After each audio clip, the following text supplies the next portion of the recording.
This is Dream Power Radio, the place where your dreams turn into reality. Here is your host, Debbie Spector-Weissman. Hello, and welcome to Dream Power Radio. I'm your host, certified dream life coach, Debbie Spector-Weissman.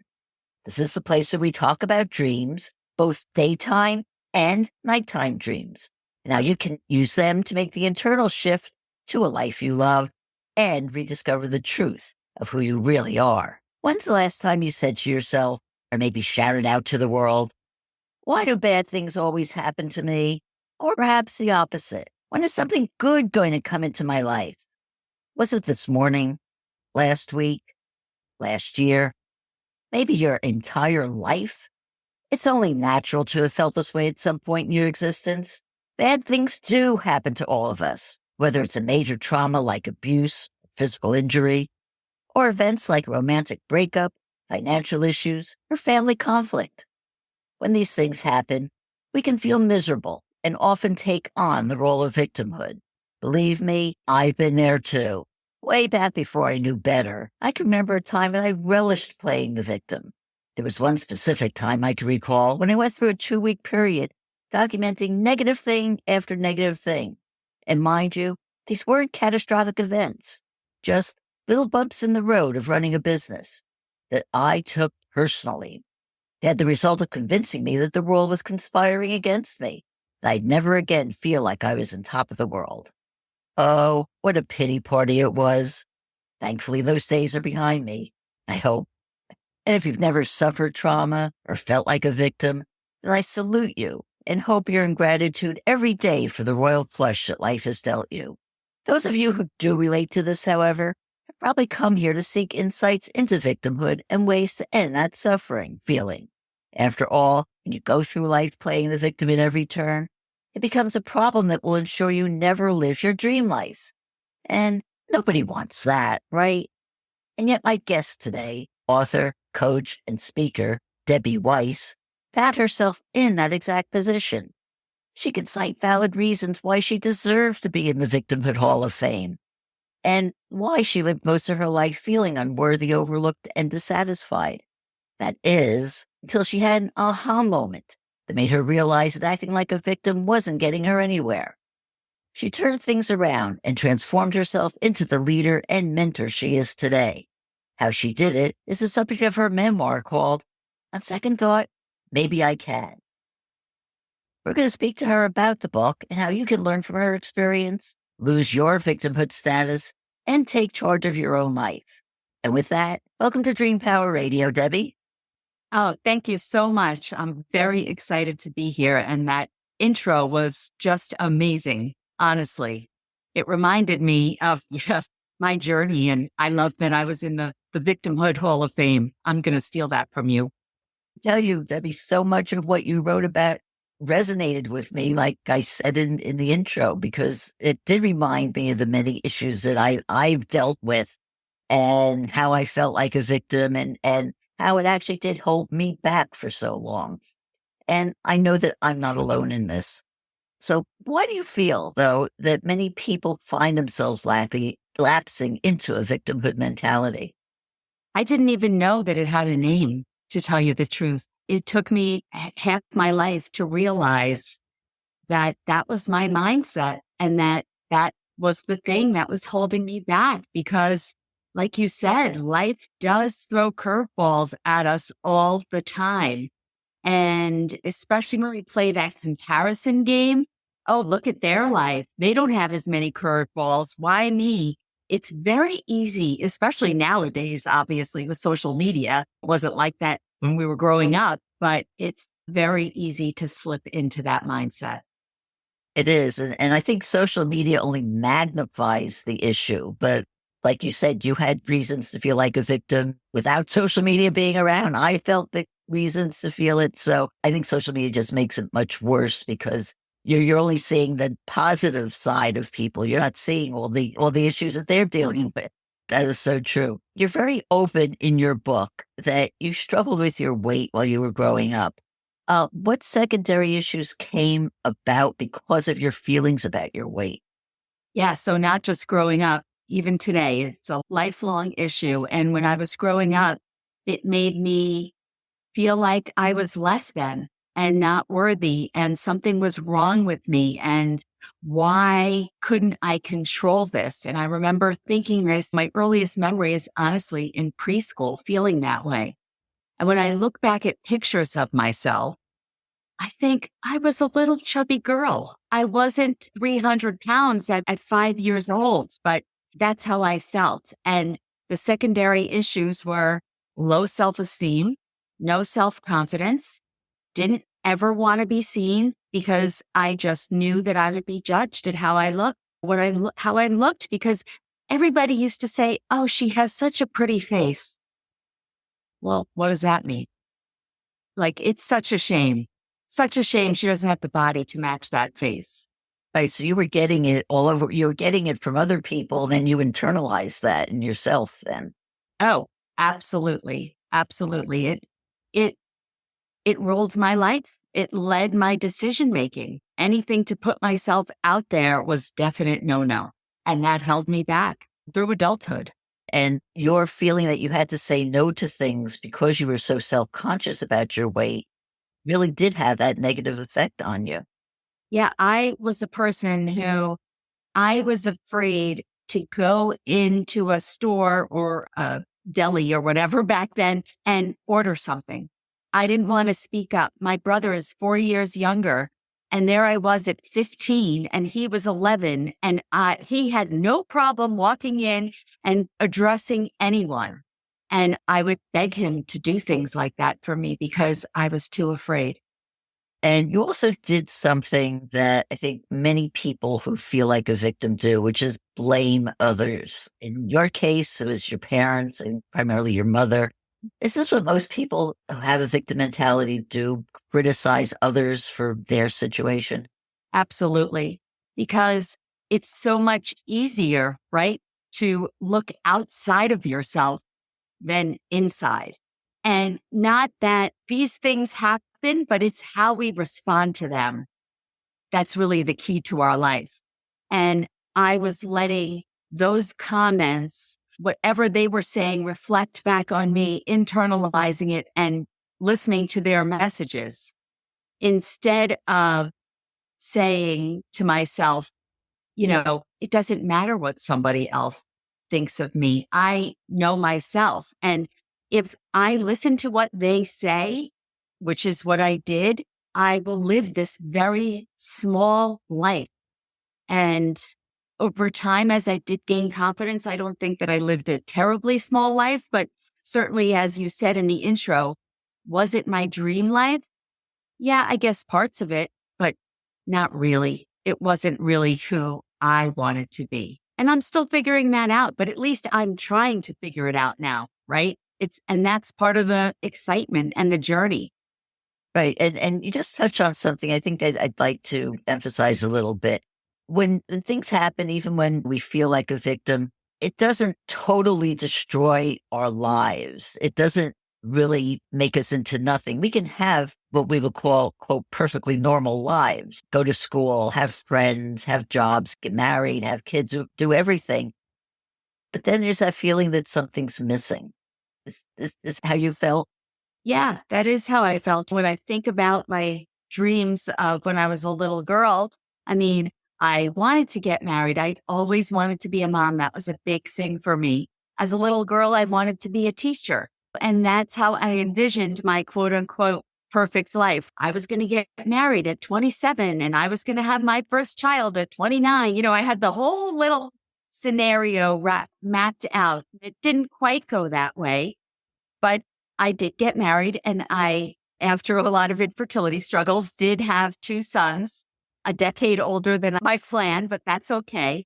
But yet there was some kind of yearning. And like you said, my aha moment was really at 50. It was something about that number for me, everybody's different, that made me stand back and say, boy, if I am a person who gets to the end of my life, and I think maybe it was because my dad had just passed away and I knew that he died with so many regrets and he had rough things thrown at him. And I don't want to be that person. And if God forbid I die now, would I live with regrets? And the answer was yes, because I realized I had given my life to everyone else, which I'm not saying that I wouldn't be there again for my loved ones, but I did it at my own expense. I lost myself while doing everything for everyone else. And I didn't know who I was or what I wanted and what was this nagging inside of me. So many people had a dream, right? Oh, I always wanted to be an author. Since I wrote the book, that I've been in touch with so many authors, and all of them are like, my whole life, I knew I had a book in me. Nope, not me. I never had any desire to write a book. So I didn't know what that underlying calling was, but I just felt like I didn't want to get to the end and at least not explore. And that's when my journey of exploration really started. I want to go back to that 50th birthday. You had a party with your friends, and there was something that happened at that time that made you realize that you had that regret and that there was more to life. So yes, my friends insisted that we go away for the weekend for my birthday. And at the time, I didn't know how I was going to leave my family. They needed me, but they insisted, thank goodness. And we went away to Bermuda for the weekend. And from the minute that we met at the airport, the laughter just began. And one night we were sitting down at dinner, having a conversation, and I said to them, was there a time that I was known for my laugh? Because I kind of have like this loud, cackling laugh. And they looked at me funny and said, are you really asking us this question? And I said, yeah, I can't remember. Like, am I making this up? What was this true? And they said, oh my goodness, yes, that's true. How are you even asking us this question? And I realized that I had lost my laugh. And that was the essence of who I was and who I am.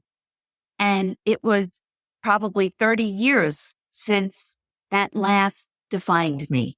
And so many things had happened in your life that you didn't even realize that this had happened to you. Exactly. I had no idea and no recollection. And I really had forgotten who I was at the core. I had let that person die inside of me. And what a shame that would have happened if you didn't have that moment. And thankfully you did, because you wrote this book and you're here now. And with that, we are going to take a short break. We are speaking all about victimhood with Debbie Weiss, and we'll be right back. Hi, it's Debbie. If you like what you're hearing on Dream Power Radio, I've got good news for you. There's more information, more insights, more ways for you to live your dream life on my YouTube channel, The Dream Power Experience. Check out insightful video interviews with some of the leading experts in self-growth and empowerment, plus a few videos where I share my own advice on how to break free from whatever's holding you back. So take a look at the Dream Power Experience on YouTube. Go to youtube.com/@thedreampowerexperience. Welcome back to Dream Power Radio with your host, Debbie Spector Weissman. Yes, welcome back to Dream Power Radio. I'm your host, Debbie Spector Weissman, and we're talking all about victimhood with author Debbie Weiss. Well, Debbie, one thing that I'd like to spend a little bit of time emphasizing right here is that you had this aha moment, you had this realization that you had regrets in your 50s. And part of that dovetails with, I think, a belief that you have and a belief that I share is that it's never too late to change. So can you speak a bit more about that? Yeah. I mean, if we're living, if we're breathing and walking this earth, we have the option to live it and walk it any way we like, regardless of how old we are. And I didn't see age as a roadblock. I saw, okay, I'm only 50, right? Because it's all in how you look at it. I hopefully have, let's say, 40 good years left in me. That's almost half my life. I'm going to now take advantage of it. And I don't think that there's any age, whether you're 50, 60, 70, 80. I've been in groups, author groups, where there was 5 people that were writing books and 80 and 85 years old. I mean, how inspirational. Why stop? Why do you have to just sit there and wither away? And that's so true. I mean, speaking about writing, a friend of mine who deals with a lot of authors was just telling me about a woman who just sold her first book and she's 90. That's, And that happens. And I'm in a writing group. And when I first started the group, there was a guy there in his 80s writing his memoir about the Korean War. yep. So you don't have to stop living just because you've turned 50. And I even saw a result of a study recently that talked about how many people's most productive years are in their 60s and 70s. Yeah, So- which makes sense. You don't have any of those, you're only there then most of the time to concentrate on you. And you finally get that opportunity to tune into what, things you like to do and want to learn more about and try. Right. And also gives you a chance to learn from your mistakes because that time I made all these mistakes and now I'm going to go ahead and change it. And that's what you did. You decided that you could take control of your life at that point. I did. And it wasn't, even though I did have that aha moment, I didn't return from that trip and say, okay, now here's what I'm going to do. But I came back and I said, if I'm going to live a long life, now my weight is not only an issue about how I look, right? Now it turns into a health issue. It changes. And my kids at that point were like early teens or preteens. And I was an older mom. I want to be there to watch my kids grow up and hopefully have grandchildren one day. And so that's where I decided to start. And I have been on countless diets from the time I was 10 or younger. And I went back to Weight Watchers, which has just been even though I've tried everything, that's the one thing I've been successful with. And I went back and I said, this time I'm going to go with a different attitude and a different goal. Every other time I would join and say, okay, I want to lose 25 pounds in 3 months or 50 pounds by my birthday or whatever it was. And if I didn't do that, then I was a failure and it was over. And what's the point? This time I said, no, I'm not going to worry about the weight and all of those things. I'm going to just commit to going to a meeting every single week and not worry about the number on the scale or tracking my food or any of those things. And that's what I did for several months. I stayed the same or I gained a couple pounds, nothing at all. I didn't lose any weight, but I was going. And then I added something else and I slowly started to do that. And there was no race. I was the turtle and I was just slow and steady. And I realized for the first time in my life, I'm never going to be off this. Back then, lifestyle wasn't as big a term as it is now. And that was really my aha moment. Deb, you're not getting off this. This is a lifestyle. And I spent my life watching other people who were thin, eating goodies and saying, they're so lucky. Why can't I be like that? And yet I never stopped to think, are they eating like that 7 days a week for every meal? Probably not. Once again, I was the victim and comparing and blaming, my genes, my this, my that. Yeah, sure. Some of those things come into play, I'm certain. But I was not taking responsibility. And once I made that mindset shift, that was it. And I didn't hit my goal weight. I still haven't hit my goal weight. I don't care. There is no end game. And that power, the power that I saw from changing the way I was approaching it, the way I was thinking about it was extremely significant because that was another aha moment. Weight Watchers didn't change. Yeah, they make little tweaks to their program, but it had nothing to do with them. It was the same thing, but I was approaching it differently. And that's what made all the difference. Right. You had changed that mindset. And you think, though, that we should eliminate the word diet from our vocabularies because it puts pressure on you and can cause you to feel like a victim? Oh my gosh, yes. And that's a bad food, the labeling. And I still do it in my mind. It's like, nope, I'm eating a cookie because I want a cookie. I'm not eating the whole bag of cookies or package of cookies because I might never have an opportunity to get it again. And that was how I lived my life, because it was bad and it was restricted. And if I ever had the chance to get it, I better eat it while I can. And That's so if I want a cookie, I'm having a cookie. and that's how it works. So getting back to your change in mindset, Yep. even after you realized that you could take control of your life and do things that you wanted to do, you still did have to get past the roadblock that was standing in your way in some areas of your life, and that was fear. So how did you deal with your fears?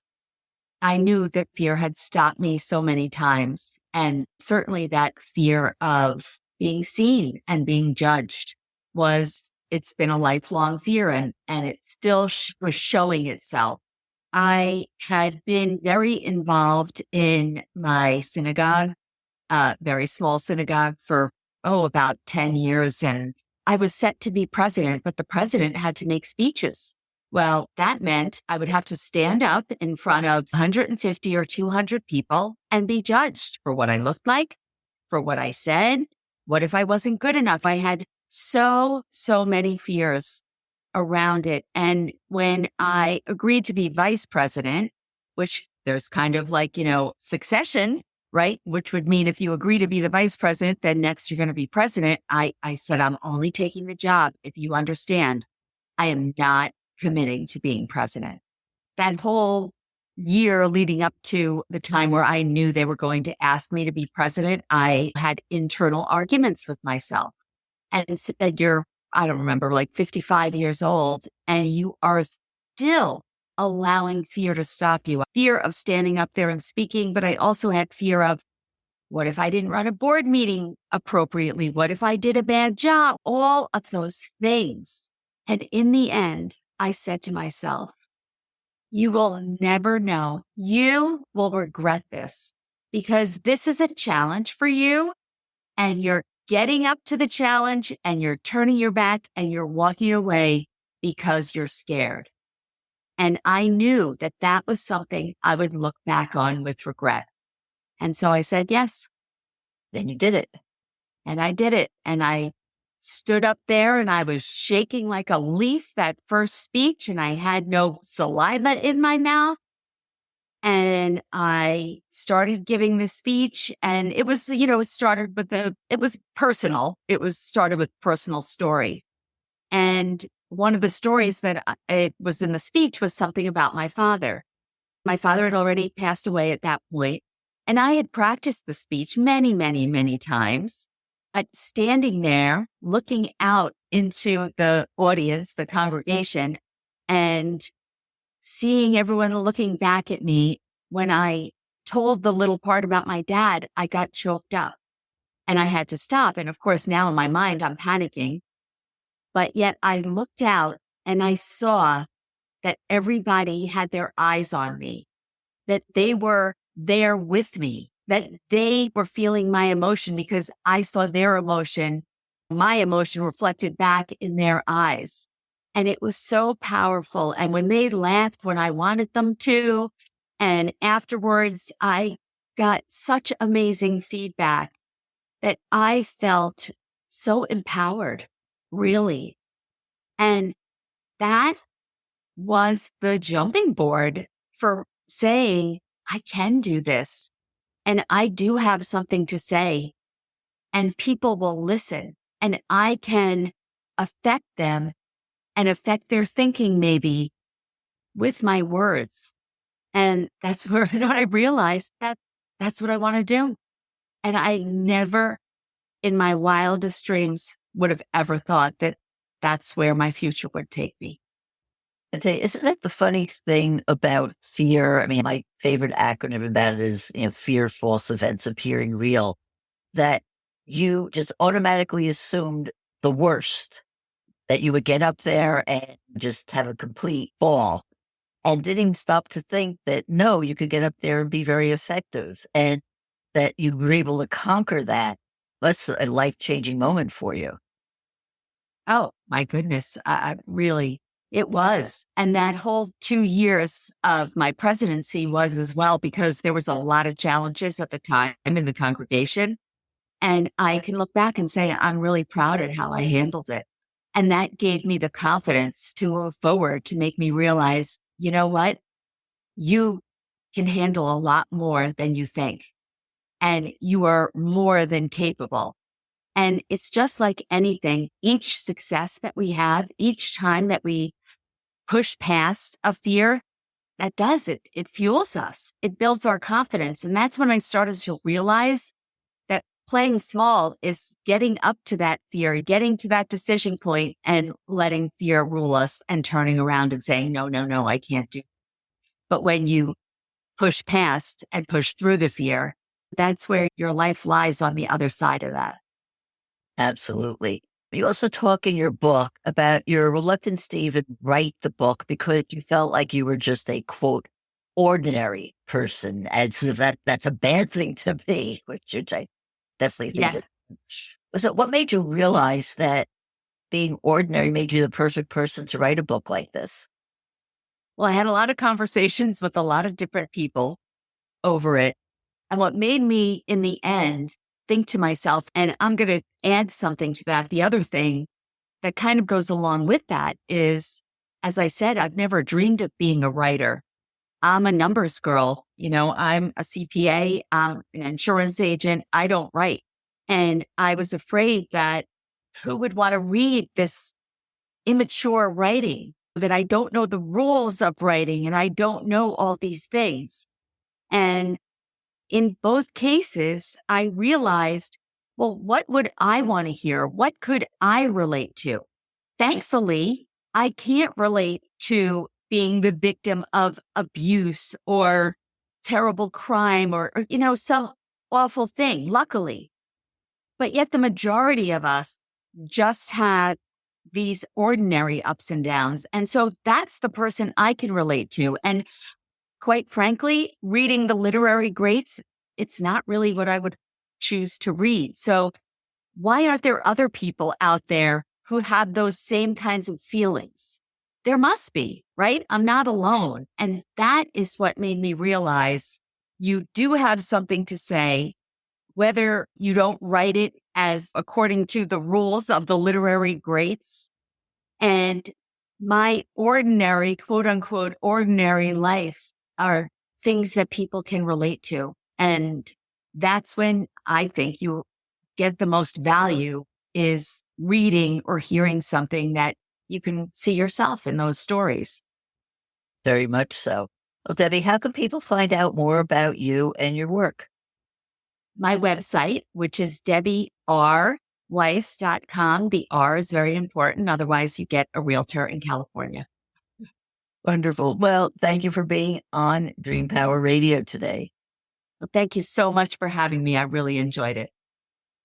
Well, we've been speaking about victimhood with author Debbie Weiss. I hope you've enjoyed today's program. If so, please hit that subscribe button so you don't miss out on any future episodes. Until next time, this is Debbie Spector Weissman saying, sweet dreams, everybody. You've been listening to Dream Power Radio with your host, Debbie Spector Weissman. For more information on Debbie or to sign up for her newsletter, go to dreampowerradio.com. This has been Dream Power Radio.